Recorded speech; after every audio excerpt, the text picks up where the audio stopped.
जय श्रीमन्नारायण। जय जय श्रीमन्नारायण। जय जय जय श्रीमन्नारायण। वंदे बोधमयं नित्यं गुरु शंकर रूपिणं यमाश्रितो हि वक्रोपि चंद्रः सर्वत्र वंद्यते। भगवत बंधुओं, विगत कुछ समय से कथा को लेकर के कई शंकाएं उपस्थित की जा रही हैं। कुछ हमारे विद्वान ऐसी बातें उठा रहे हैं कि जो पारायण करते हैं वे ही मूल कथावाचक हैं और उनके बगल में जो कथावाचक जिसे आप कहते हैं वे वास्तविक में उपकथावाचक, सहायक कथावाचक आदि के रूप में जाने जाने चाहिए। यह क्या है, आइए इसको समझते हैं। इस वीडियो में भागवत जी के पाठ और कथा को लेकर के आवश्यक चर्चाएं होने वाली है। हम सबसे पहले अंश में इस बात को समझेंगे कि पारायणकर्ता, कथावाचक और अन्य ब्राह्मण जो वर्तमान में 108 श्रीमद् भागवत में उपस्थित हैं, इनके बारे में क्या प्रमाण उपस्थित है, इसको हम सभी एक एक करके प्रमाण के साथ जानने की चेष्टा करें।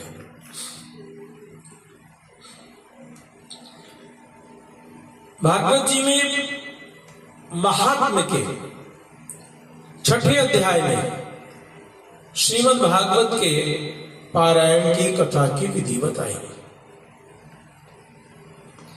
इसके पारायणकर्ता का, पाठकर्ता का वर्णन करने के पश्चात 22वें मंत्र में 6ठे अध्याय के स्पष्ट रूप से एक मंत्र आता है जिसमें कहते हैं, वक्तुः पार्श्वे सहायार्थम अन्यः स्थाप्यस्तथा विद पंडिता संशयच्छेता लोकबोधन तत्पर।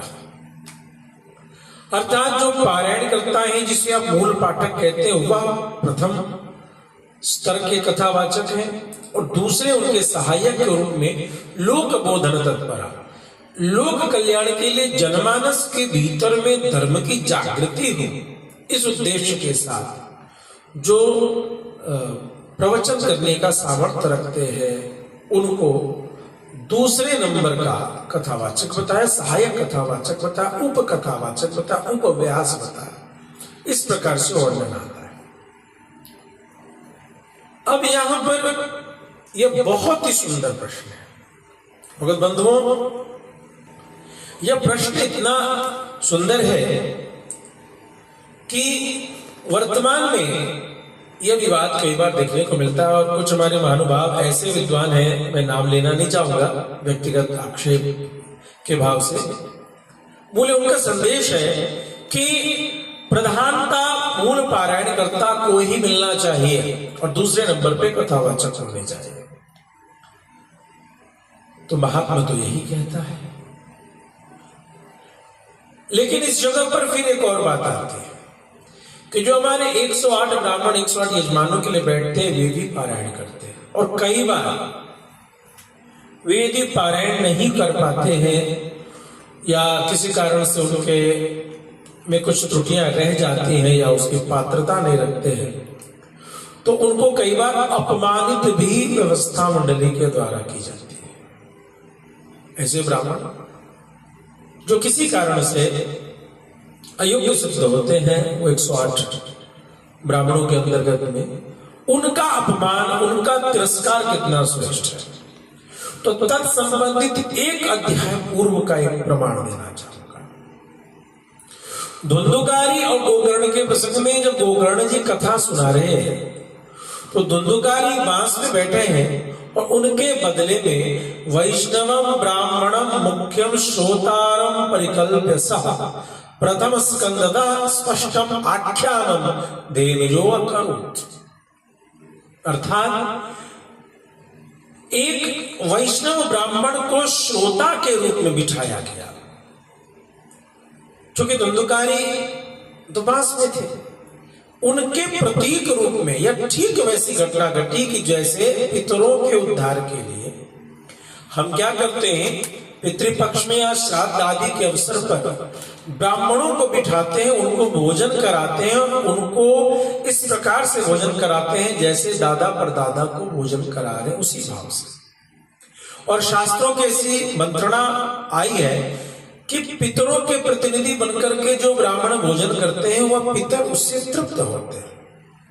ठीक उसी व्यवहार को यहां पुनः दर्शाया गया है कि धुंधुकारी की जगह पर परमहंस गोकर्ण जी ने एक ब्राह्मण को, वैष्णव ब्राह्मण को वहां स्थापित किया है। सुनाना कथा था धुंधुकारी को, लेकिन उनके प्रतिनिधि रूप में एक वैष्णव ब्राह्मण को बिठा करके और उनकी पाठ सुनाई। भगत बंधुओं, जी हमारे 108 ब्राह्मण हैं, ये पाठ भी करते हैं, बहुत अच्छा है। यदि किसी प्रकार से पाठ नहीं कर पाते हैं तो यदि श्रवण भी करते हैं, श्रोतारम परिकल्प्य सा, तो धुंधुकारी का मोक्ष होगा, तो पूर्वजों का मोक्ष होगा, तो पितरों का मोक्ष अवश्य होगा। इसमें कोई शंका नहीं करनी चाहिए। चूंकि छठे में पुराण के पारायण विधि को बताने से पूर्व गोकर्ण धुंधुकारी उपाख्यान में यह दर्शनीय प्रसंग है कि ब्राह्मण को वहां श्रोता बनाया गया, परीक्षित बनाया गया, और उसके बदले सुनने के लिए उनको बिठाया गया। धुंधुकारी जी के बदले परिणाम स्वरूप धुंधुकारी जी को भी उसके श्रवण का लाभ मिलता है। धुंधुकारी जी भी उनके कथा का रसास्वादन करते हैं और सदगति की प्राप्ति करते हैं। तो यहां सबसे पहले मैंने उन 108 ब्राह्मणों की चर्चा की जिन 108 ब्राह्मणों को कई बार आयोजक, यहां तक कि कुछ कथावाचक भी, और यहां तक कि कुछ मूल पारायण करता भी उपहास और अपमान का पात्र मानते हैं। ऐसा नहीं करना चाहिए। अब आते हैं जो प्रथम प्रश्न था कि अच्छा कौन, तो भैया ये बात तो सही है, महात्म्य में ऐसा ही आया, लेकिन यह आपस में विवाद जो हम कर रहे हैं कि अच्छा कौन, पारायण करता अच्छा कि कथावाचक अच्छा। सप्तम स्कंद में जहां श्राद्ध मीमांसा है वहां पर नारद जी ने ज्ञान योगियों को सर्वप्रथम भोजन आदि में नियुक्ति की चर्चा की है। इसके पश्चात गीता जी को यदि हम देखें तो श्रीमद् भगवद गीता के 4थे अध्याय के 28वें से 30वें मंत्र तक अलग अलग विधाओं का वर्णन है। द्रव्य यज्ञ, तपो यज्ञ, योग यज्ञ, स्थापरे स्वाध्याय ज्ञान यज्ञाश यज्ञ संशित व्रताः अपानि जुह्वति प्राणम प्राणे पानम तथा परे प्राणापान गति रुद्धा प्राणायाम परायणाः अपरे नियताहारा प्राणन प्राणेषु जुह्वति सर्वज्ञेते यज्ञ विदो यज्ञ क्षत्र कल्मषाः। यज्ञ की कई विधियों को बताते हुए गीताकार भगवान श्री कृष्णचंद्र के यहाँ 28वें मंत्र में स्वाध्याय और ज्ञान यज्ञ को एक साथ रख रहे हैं और इन कई विधियों की चर्चा करते हुए कहते हैं सभी यज्ञों को, इनमें से किसी भी यज्ञ को करने से कलमश का, पाप का नाश होता है, होता है, होता है।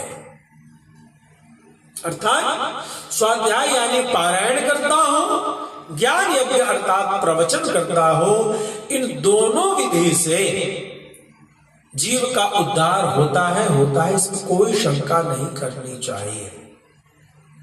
इसी के साथ साथ यदि गीता जी में, भागवत जी में भी चले तो कई जगह पर ऐसा वर्णन आया है कि जब घी से परिपूर्ण भोजन प्राप्त करके ब्राह्मण जब वेदों का पारायण करते हैं या भागवत जी आदि पवित्र ग्रंथों का पारायण करते हैं तो पितरों की तृप्ति होती है।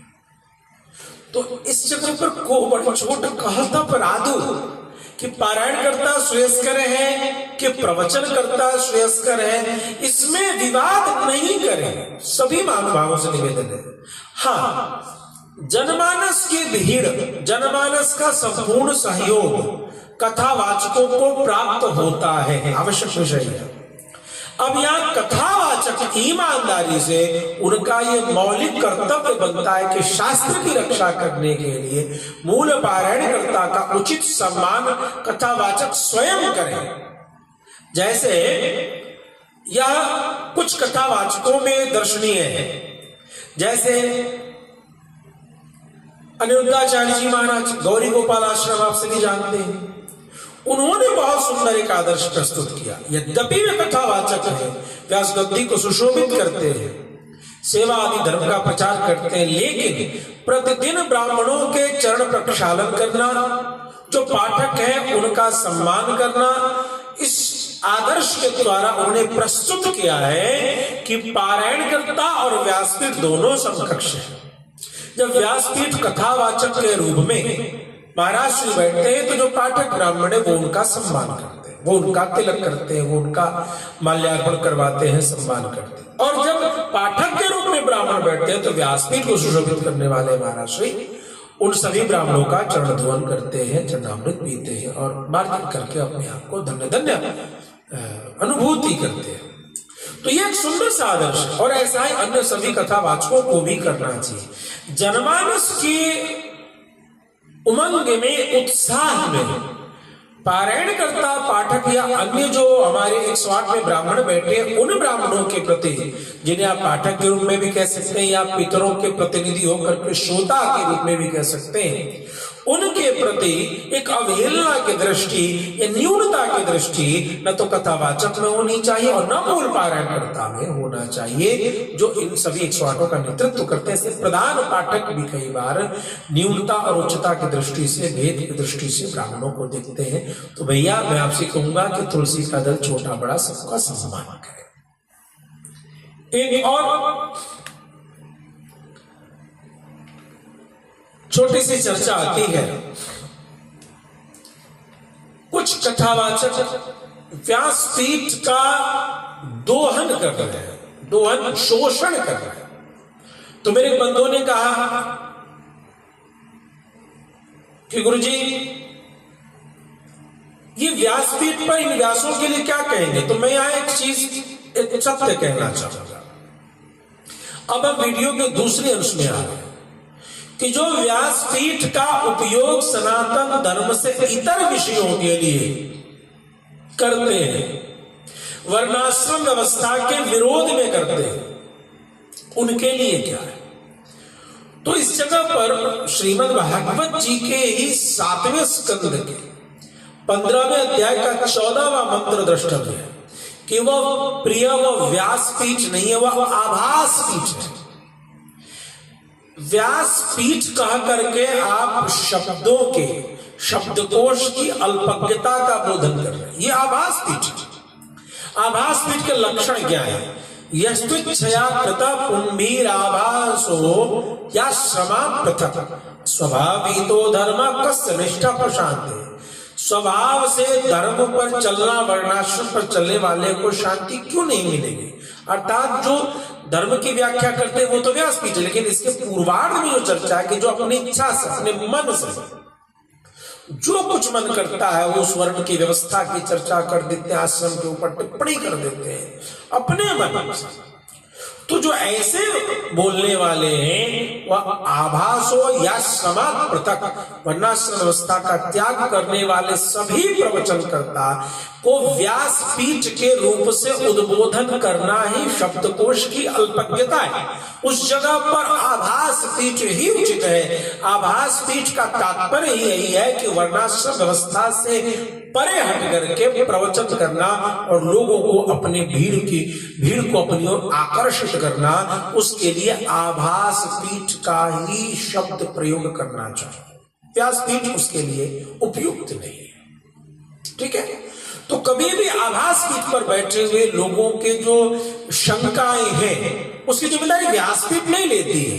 ये आयोजक को देखना होगा, आयोजक व्यासपीठ को बुला रहे हैं या आभास पीठ को। मैं हर वीडियो में कहता हूं वर्तमान में आयोजक भी प्रश्न चिन्ह के अंतर्गत आ रहे हैं कि आयोजक अब व्यासपीठ की ओर जाते ही नहीं, आयोजक को ही आभास पीठ ज्यादा चाहिए। आयोजक को ही चाहिए कि आप वर्णाश्रम व्यवस्था का विरोध कीजिए और नाम लिख देंगे भागवत कथा, नाम लिख देंगे श्री राम कथा और क्या क्या लिख देंगे, और पर्दे के नीचे बात होगी गुरुजी वर्णाश्रम व्यवस्था का विरोध करेंगे, भीड़ ज्यादा आएगी तो अपना सब कुछ चलेगा। तो आभास पीठ, व्यासपीठ और आभास पीठ के बीच के रहस्य को समझो। तीसरा एक और ज्वलंत प्रश्न है। पारायण करते समय कुछ पारायणकर्ता गंभीरता के साथ बहुत स्पष्ट उच्चारण के साथ पारायण करते हैं और कुछ पारायणकर्ता गायन करते हुए पारायण करते हैं। वृंदावन की शैली के प्राय पारायणकर्ता बहुत सुंदर धुन में गायन करते हैं। अन्य जगह के भी पारायणकर्ता बहुत अच्छे हैं, लेकिन वृंदावन का नाम ज्यादा है, लोग यहां से ज्यादा जाते हैं बाहर भागवत जी को लेकर के। तो ऐसी स्थिति में यहाँ के जो पारायण करता है, जो प्रधानत्व करते हैं, माइक आदि से पाठ करते हैं, वे खूब गायन करते हुए दिखाई देते हैं। तो कई बार इसका विरोध होता है, और इसका विरोध होता है दुर्गा सप्तशती में पाठ विधि उपस्थित है, जिसमें लिखते हैं गीति शीघ्रेश्वर कंपी तथा लिखित पाठका अनर्थज्ञोल्प कंठश्च षडीते पाठकाधमाः। अर्थात गाते हुए शीघ्रता के साथ और सिर हिलाते हुए अपनी लिखित पुस्तक का पाठ करने वाले, अर्थ का अनर्थ करने वाले, और जिनको मंत्र तैयार नहीं है, याद नहीं है, ऐसे जो पाठक हैं, 6 प्रकार के अधम पाठक हैं। तो इसमें सिर्फ गीति पर ही न रहे, शीघ्र मतलब तेजी से पाठ करना, और सिर गंभीर से हिला करके पाठ करने वाले। इसके साथ साथ लिखित पाठक प्राय देखेंगे तो अभी कर्मकांड के जितने ग्रंथ हैं, इन सभी जो जिनके यहाँ अच्छा अनुष्ठान चलता है, इन सभी के यहाँ जो प्रधान आचार्य है, इनके द्वारा कोई न कोई ग्रंथ निकाला हुआ है, और उसी ग्रंथ के आधार पर, उसी पुस्तक के आधार पर पूजन होता है। तो लिखित पाठका के अंतर्गत कोई भी गुरुकुल कहें या कोई भी विद्यालय के, उस विद्यालय के प्रधानाचार्य द्वारा लिखित पुस्तक का आचार्यत्व उसके माध्यम से स्वयं वो आचार्य नहीं कर सकते हैं। अतः यह जो दुर्गा सप्तशती का जो पारायण है की जो विधि में बात लिखी है, दुर्गा सप्तशती संबंधित है, तो ऐसा उसमें प्रमाण आया है, और इस प्रमाण के आधार पर गीत का विरोध करते हुए बंधुजन दिखाई देते हैं, विद्वानगण दिखाई देते हैं। लेकिन मैं एक बात आगे प्रवेश करने से पहले कहना चाहूंगा, लोकाचार्य मुनि ने श्री वचन भूषण में हम वैष्णवों को एक निर्देश दिया है, वेदार्थो निश्चितव्य स्मृति इतिहास पुराणी, अर्थात वेदों का अर्थ निकालने से पहले या वेदों के रहस्य को समझने से पहले स्मृति इतिहास और पुराण को देखना चाहिए। उसमें पुराण से पहले इतिहास का वर्णन, उत्तर मीमांसा को समझने के लिए, कल्याणप्रद मार्ग को समझने के, और इतिहास में 2 ग्रंथ आते हैं, महाभारत और वाल्मीकि रामायण। महाभारत के अंतर्गत एक गीता है, जब गीता जी के प्रमाण को लेकर के स्वाध्याय ज्ञान यज्ञ के संशय का निराकरण किया, और महाभारत से भी श्रेष्ठ प्रमाण या सम्मान के साथ वाल्मीकि रामायण को देखा जाता है। तो ये गीति शिखरी के शंका निराकरण के लिए वाल्मीकि रामायण में जो उद्धृत प्रमाण है, मैं उसको आप सबके बीच रखना चाहूंगा। सारे हमारे पाठक इस बात को ध्यान से देखेंगे। वाल्मीकि रामायण के बालकांड के 4/8 से लेकर 10, चौथे अध्याय से 8वें से 10वें तक कुछ प्रमाण आते हैं। पाठ्य गेय च मधुरम प्रमाणैः त्रिभिः रंगितम् चातिभिः सप्तभिः युक्तम् तंत्री लय समन्वितम्। लवकुश के गायन के कौशलता के कुछ गुण हैं, अर्थात 2 प्रकार से पाठ करने की उनमें योग्यता है। पाठ्य, वो पाठ कर सकते हैं स्पष्ट रूप से, साथ ही गेय और गीत भी उनके मधुर गा भी सकते हैं। प्रमाणी स्त्रिभिः अन्वितम्, प्रमाणी स्त्रिभिः अन्वितम् का मतलब है विलंबित, मध्यम और द्रुत, तीनों गति से। सामान्य रूप से तबला में जो विलंबित ताल करते हैं, 2 गुना करते हैं और 4 गुना करते हैं, तो इन तीनों तालों में गाने का उनको अनुभव है। जातिभिः सप्तभिः युक्तम्, अर्थात 7 स्वरों का उन्हें ज्ञान है। तंत्री लय समन्वितम्, अर्थात वीणा की तार पर वो इसका गायन कर सकते हैं, और उसमें भी विलंबित, मध्य और द्रुत, इन तीनों गति से गायन करने का जो शीघ्री और गीति है, अर्थात इसके विरोध में वाल्मीकि रामायण में यह प्रमाण दिखाई देता है। रसई श्रृंगार करुण हास्य रौद्र भयानकैः वीरादिभिः रसै युक्तम् काव्यम् एतत् अगायत्, अर्थात जो काव्य जगत के रस है, इन सब का स्थापन वो अपनी गायन शैली से कर देते हैं। अर्थात जिस रस के लिए जिस राग की आवश्यकता है उस राग में उसका गायन करके वो उसका प्रदर्शन कर पाते हैं, ऐसा वर्णन आता है। आगे इतना ही नहीं, कहते तौतु गांधर्व तत्वज्ञौ स्थान मूर्छन कोविदौ भ्रातरौ स्वर संपन्नौ गंधर्वाविव रूपिणौ। गंधर्व विद्या में आप प्रवीण हैं और गंधर्व विद्या के गूढ़ रहस्यों को आप जानने वाले हैं। दोनों स्वर से संपन्न हैं, ऐसा लगता है जैसे दो गंधर्व ही रामायण का, वाल्मीकि रामायण का गायन कर रहे हैं। अर्थात गीत ही नहीं, शीघ्र ही का भी विधान यहां देखने को मिल रहा है। प्रमाणिस्त्रिभिरन्वितम्, द्रुत गति से भी गायन करने की प्रशंसा आर्ष कवि वाल्मीकि कर रहे हैं। तो अब यहां ये देखें कि भैया यदि आप दुर्गा सप्तशती के प्रमाण को कसकर मानते हैं तो आप उसे मान करके स्पष्ट गायन करें और स्पष्ट रूप से पारायण करें और गायन न करें।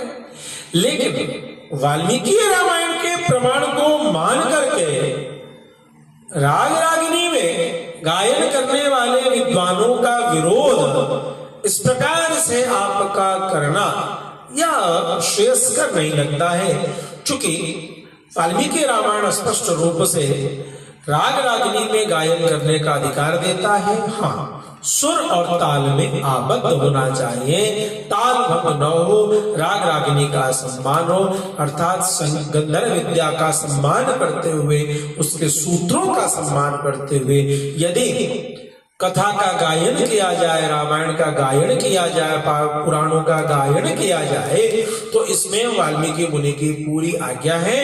और यह कहाँ हुआ? लवकुश ने इसका गायन रामो विग्रहवान धर्मा, भगवान श्री राम के सामने जाकर के गाया। तो राम और द्वयोर्नाभिभाष ने जब राम जी का चरित्र दो तरीके का नहीं है तो उनके सामने गायन करने वाले जो हमारे लवकुश हैं उनका गायन भी स्वतः प्रमाणित हो जाता है। इति सिद्धम, अर्थात शीघ्री और गीति, यह दोनों प्रकार का गायन भी सम्मान करने योग्य होता है। मूल निष्कर्ष के रूप में यहां पर मैं यही कहना चाहूंगा कि जो कथावाचक हैं उनका भी सम्मान और उनका दायित्व है कि वो शास्त्र की रक्षा करें। जो पारायण करता है उसमें दोनों विधि का प्रमाण उपस्थित है, दोनों विधि की व्याख्या की गई है। जो स्पष्ट रूप से गायन करते हैं, पारायण करते हैं उनका भी, और जो सुर ताल में आबद्ध होकर के गायन करते हैं उसका भी प्रमाण उपस्थित है। और तीसरी और एक बात, जो हमारे 108 कभी कभी हजारिया भी होता है, उसमें जो हमारे ब्राह्मण भगवान जाते हैं और पारायण में बैठते हैं, किसी कारण से अस्वस्थता के कारण यदि वो पारायण नहीं कर पाते, कई बार चश्मा छूट जाता है, तो उस भीड़ में उस ब्राह्मण का अपमान होता रहता है। मैंने कई बार कई आयोजनों में देखा है कि उनका अपमान कर दिया जाता है, क्यों भाई चश्मा लेकर के क्यों नहीं है, पाठ करना था। और कई बार उन्हें निष्कासित भी किया जाता है। भैया, बुलाए हुए ब्राह्मण विष्णु स्वरूप होते हैं, भगवान श्रीमन नारायण का स्वरूप होते हैं। एक तरफ श्रीमद् भागवत का पवित्र ग्रंथ जो भगवान का स्वरूप है, और दूसरा जो निमंत्रित ब्राह्मण जो भगवत स्वरूप है। एक भगवान के सामने दूसरे भगवान का अपमान प्रथम भगवान कैसे स्वीकार करेंगे?